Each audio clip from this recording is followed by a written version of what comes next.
Hello guys, कैसे हैं आप सब। I hope you all are doing fine. आज मैं बात करने वाला हूं केवाईसी के बारे में। आखिर केवाईसी होता क्या है। जब भी हम या आप कोई बैंक अकाउंट खुलवाते हैं, कोई पेटीएम ऐप या बैंक वॉलेट की एप्लीकेशन को डाउनलोड करते हैं, तो सबसे पहला क्वेश्चन ये आता है कि क्या आपने अपने अकाउंट को केवाईसी करवाया है। अब केवाईसी यदि नहीं करवाया है तो उसके क्या क्या परिणाम हो सकते हैं, या केवाईसी क्यों करवाना ज़रूरी है और केवाईसी का अर्थ क्या होता है, ये सब जानने के लिए आज के वीडियो में मेरे साथ बने रहिए, कहीं भी स्किप मत कीजिएगा। तो चलिए let's start the video.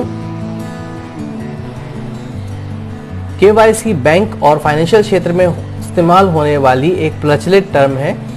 Bank और फाइनेंशियल इंस्टीट्यूशन अपने ग्राहक की पहचान और उसके पते को सत्यापित करने के लिए केवाईसी का प्रयोग करते हैं। केवाईसी का फुल फॉर्म यानी अर्थ होता है नो योर कस्टमर्स। केवाईसी की प्रक्रिया वित्तीय क्षेत्र में प्रयुक्त होने वाला एक लोकप्रिय शब्द, जिसके अंतर्गत बैंक और वित्तीय संस्थाएं अपने ग्राहक की पहचान करते हैं और उस पहचान के आधार पर उसका अदर यूजेस, उसके ग्राहकों के जो डॉक्यूमेंट्स उनके पास पहले से उपस्थित होते हैं उनसे मिलान करके उस ग्राहक की पहचान के लिए किया जाता है। इसको समझने के लिए बहुत आसान तरीका यह है कि इसमें कौन कौन से डॉक्यूमेंट्स लगते हैं, इसी से आप समझ सकते हैं। सबसे पहले जो डॉक्यूमेंट्स की बात आती है तो इसमें 6 प्रकार के डॉक्यूमेंट्स यानी कि प्रपत्र होते हैं जो कि हमारी भारत सरकार ने स्वीकार किए हैं। इसमें 6 में से सबसे पहला और जो सबसे इम्पोर्टेंट डॉक्यूमेंट होता है वो कहलाता है पासपोर्ट। हर नागरिक के पास में अपना एक पासपोर्ट होना आवश्यक है। यदि पासपोर्ट नहीं है तो फिर driving licence, voter card, pan card, Aadhaar card या फिर NREGA कार्ड, इनमें से किसी भी डॉक्यूमेंट्स के द्वारा केवाईसी की प्रक्रिया की जा सकती है। अब जानने के लिए कि भाई केवाईसी हमारे पास में होगा तो हमें कैसे पता चलेगा, तो आप सभी के बैंक खाते में कोई ना कोई दस्तावेज या डॉक्यूमेंट्स आप खाता खोलते समय जमा करते हैं।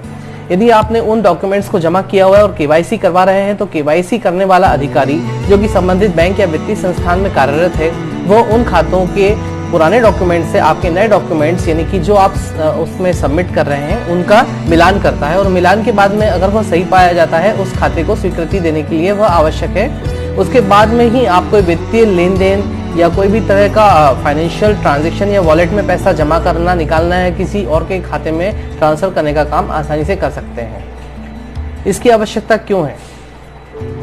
इसकी आवश्यकता इसलिए है क्योंकि पहले कई बार ऐसा देखा गया है प्राय कि बैंकों में या वित्तीय संस्थानों में कई प्रकार की धोखाधड़ी, स्कैम या फिर फाइनेंशियल मैटर्स आते हैं, जिसमें कि इस तरह की घटनाएं हुई हैं जहां पर कि खाते के जो अधिकारियों के द्वारा वित्तीय नियंत्रण करा जाता है वो ठीक तरह से नहीं किया गया है। लेकिन केवाईसी की प्रक्रिया पूर्ण होने के बाद में सफलतापूर्वक आप अपने खाते से लेन देन कर सकते हैं, क्योंकि ये बहुत ही सुरक्षित हो जाता है। इसीलिए यह भारत सरकार के द्वारा निर्धारित किया गया है कि हर खाता धारक को अगर वो बैंक में अपना खाता खोलता है तो उसको केवाईसी कराना आवश्यक है। यदि आप कोई फाइनेंशियल वॉलेट यूज़ करते हैं जैसे कि पेटीएम वॉलेट है, मोबीक्विक वॉलेट है और अन्य वॉलेट्स हैं, तो इसमें भी पैसा रखने के लिए आपको केवाईसी कराना ज़रूरी है।